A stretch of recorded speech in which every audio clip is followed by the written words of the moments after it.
સમાચારમાં એવા આગળ વાત કરીએ તો ત્રિપુરાના સહકાર મંત્રી શુક્લચરણ ગુજરાતના પ્રવાસે આવ્યા છે। ગુજરાત પ્રવાસમાં સહકાર મોડેલનો અભ્યાસ કરશે। આ તરફ રાજ્યના સહકાર મંત્રી જગદીશભાઈ વિશ્વકર્મા પણ હાજર રહ્યા હતા। GCMMFના ચેરમેન અશોક ચૌધરી પણ હાજર રહ્યા।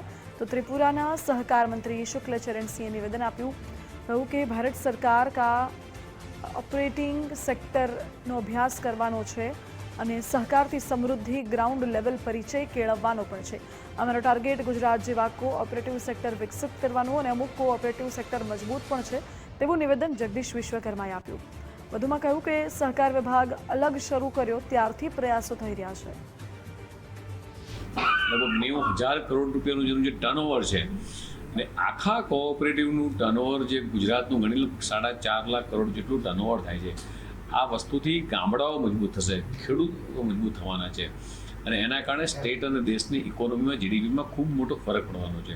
ત્યારે ત્રિપુરા જેવું નાનું સ્ટેટ પણ કોઓપરેટિવમાં કઈ રીતે ઇનબિલ્ટ થાય, ત્યાંના સ્થાનિક લોકોને રોજગારીની તકો કઈ રીતે મળી શકે, ત્યાં જે લોકો ખેતીવાડી કરતા હોય છે, હેન્ડલૂમ વીવર છે, ત્યાં ટુરિઝમનો વ્યવસાય વધારે છે, તો લોકોને કોઓપરેટિવના માધ્યમથી ઇનોવેટિવ મંડળીઓ કઈ રીતે રજીસ્ટર થઈ શકે અને આ મોડલને સમજવા માટે ત્યાંના શ્રી શુક્લચરણજી આજે અહીંયા ગુજરાતમાં આવ્યા છે અને આના કારણે દેशनी इकोनॉमी में खूब मोटो फर्क पड़वा है।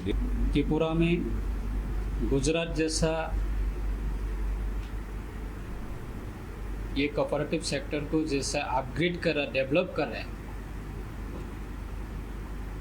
बेसिकली फार्मर का रोजगार देना, फार्मर का इनकम जनरेट करना और विलेज लेवल का जो इकोनॉमिक्स उसको मजबूत करना, जैसे गुजरात सरकार ने कर रहा है, तो उसको लेके ये डिपार्टमेंटल टूर आया है।